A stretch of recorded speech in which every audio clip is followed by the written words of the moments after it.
여야의 위성 정당들이 논란 속에 비례대표 후보자 공천을 놓고 휴일에도 속도를 내고 있습니다.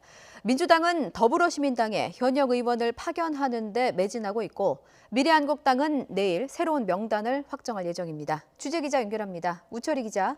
네, 정치부입니다. 민주당부터 살펴보겠습니다. 연합정당인 더불어시민당에 현역 의원 파견 작업을 서두르고 있다고 하죠?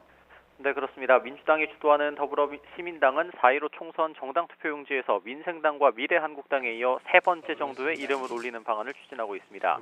비례대표 후보자를 낸 정당 가운데 현역 의원 의석수에 따라 순번이 정해지는 만큼 목표 달성을 위해 민주당 현역 의원 7에서 8명 정도가 더불어시민당으로 옮겨야 하는 게 과제입니다. 어제 민주당 현역 가운데 처음으로 정은혜 의원이 당의 승리를 위해 소명을 다하겠다면서 이적 의사를 밝혔습니다. 지도부와 친문 주류에서는 자신감을 내비치면서 한껏 순번을 끌어올리려고 하지만 부정적인 기류도 만만치는 않습니다. 이런 가운데 더불어시민당은 오늘 자체 후보자 공모까지 마감하고 최종 후보 명단을 발표할 방침입니다만 일정은 다소 유동적일 수 있습니다. 손혜원 의원과 정봉주 전 의원이 주도하는 열린민주당 역시 기자회견을 열어 오늘 오후부터 이틀간 경선을 통해 비례대표 후보 순번을 정하기로 했습니다. 앞서 20명의 후보 명단이 발표됐는데 최강욱 전 청와대 공직기강 비서관, 김의겸 전 청와대 대변인, 황희석 전 법무부 검찰개혁추진단장 등 이른바 친문, 친조국 인사들이 대거 포함됐습니다. 민주당 윤호중 사무총장과 이근영 전략기획위원장은 기자간담회를 열어 관련 입장을 밝혔습니다. 더불어시민당에 대해서는 민주당이 자체 선정한 비례대표 후보들을 11번 이후 순번에 배치해달라는 사항 말고는 어떤 요청도 하지 않고 있다면서 당의 의사를 존중해주지 않겠느냐고 언급했습니다. 다만 열린민주당에 대해서는 민주당 경선 탈락자 등이 후보 명단에 포함돼 있어 대단히 유감스럽다며 당장 공천 절차를 중단하라고 비판했습니다. 미래통합당의 위성정당인 미래한국당 역시 비례대표 공천을 놓고 극심한 갈등을 빚었는데 내일 새로운 명단을 확정한다고요.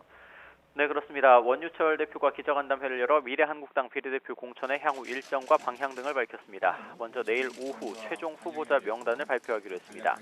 또 공천 방향에 대해서는 문재인 정권 실정을 막아낼 후보, 보수, 야권 통합 관련 후보 등을 꼽았습니다. 앞서 공개됐던 명단에서 빠졌던 박근혜 전 대통령의 변호인인 유영하 변호사나 통합의 핵심 역할을 했던 인물들이 이름을 올릴지 주목됩니다. 원유철 대표 취임과 함께 공천관리위도 새로 꾸려지면서 기존 비례대표 공천 명단이 어느 정도 뒤바뀌느냐가 가장 큰 관심사입니다. 이에 대해 원유철 대표는 기존 공천관리위에서 심사한 부분이 있고 연속성이 중요하다고 언급해 일부 중요 인물들의 넣고 빼기 가능성이 큽니다. 이전 명단에서는 밀려났던 통합당 영입 인재들이 당선 안정권인 순번에 상당 부분 배치될 전망입니다. 이른바 친황 공천도 변수입니다. 황교안 대표가 자신과 가까운 원유철 대표를 가교로 삼아 위성정당인 미래한국당 공천까지 틀어쥐고 있다는 말이 나오고 있습니다. 친황 상당수가 공천을 받을 경우 겨우 봉합 국면에 접어든 미래한국당의 비례대표 공천 갈등이 다시 불거질 가능성도 제기됩니다. 지금까지 정치부에서 YTN 우철입니다.